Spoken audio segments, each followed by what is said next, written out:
সারা Bangla motor van চালক ইউনিয়নের অষ্টম মালদা জেলা সম্মেলন অনুষ্ঠিত হলো মালদা কলেজ অডিটোরিয়ামে। বুধবার দুপুরে মালদা শহরের টাউন হলের সামনে থেকে একটি বিক্ষোভ মিছিল শুরু হয়। সেই মিছিল সারা শহর পরিক্রমা করার পর মালদা কলেজ অডিটোরিয়ামে শেষ হয় এবং সেখানে সম্মেলনের আয়োজন করা হয়। রাজ্য সড়ক এবং জাতীয় সড়কে মোটর ভ্যান চলাচল সরকার থেকে নিষিদ্ধ করেছে, তারই প্রতিবাদে এবং 7 দফা দাবি নিয়ে আজকের এই সম্মেলন বলে জানান কর্তৃপক্ষ। সম্মেলনে উপস্থিত ছিলেন মোটর ভ্যান চালক ইউনিয়নের রাজ্য সম্পাদক জয়ন্ত সাহা, সভাপতি অশোক দাস সহ জেলার অন্যান্য নেতৃত্ব। উদ্দেশ্যের মূল ডিমান্ড আমাদের সেটা হচ্ছে মোটর ভ্যানের ওপরে কোনো ধরনের অন্যায় অযৌক্তিক বিধিনিষেধ আরোপ করা চলবে না।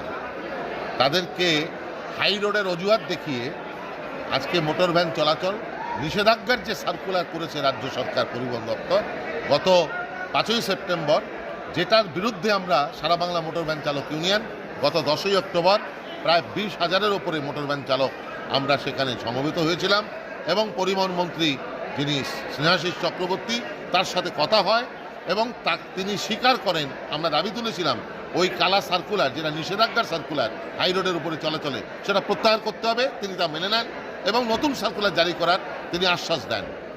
এবং আমাদের মূল দাবি হচ্ছে মোটর ভ্যানের লাইসেন্স, পরিবহন শ্রমিকের স্বীকৃতি।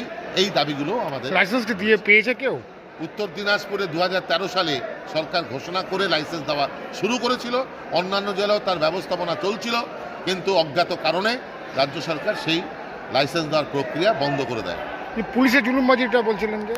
হ্যাঁ, পুলিশ বিভিন্ন জায়গায় যে কিছুদিন আগে এই আপনার রথবাড়িতেই এই গত জানুয়ারি মাসেই যেখানে প্রায় 13খানার মতন গাড়ি ধরেছিল, আমরা তারপরে মিছিল করি, বিক্ষোভ করি, ডিএম ঘেরাও করি, এসপি ঘেরাও করি। আমি রাজ্য সম্পাদক হিসেবে সেই কর্মসূচিতে এসেছিলাম। তারপরে কিন্তু সেই গাড়িগুলো ছেড়ে দিতে বাধ্য। আপনাদের দাবি যদি না মানে কি করবেন? যদি দাবি না মানা হয় তাহলে আমাদের এই আন্দোলন আরও বিশাল রূপে যাবে। প্রয়োজনে প্রশাসন অচল করে দেওয়ার জায়গাও আমরা চলে যেতে পারি। আমরা রাস্তা অবরোধ, ঘেরাও, অফিস ঘেরাও সমস্ত কিছু করব। মালদায় কত ভুটভুটি আছে এবং পশ্চিমবঙ্গে কত আছে? পশ্চিমবঙ্গে প্রায় 4.5 লক্ষেরও বেশি ভুটভুটি আছে। মালদায় কত আছে? মালদায় প্রায় 1.5 লক্ষের উপর আছে। আপনার নাম? জয়ন্ত সাহা।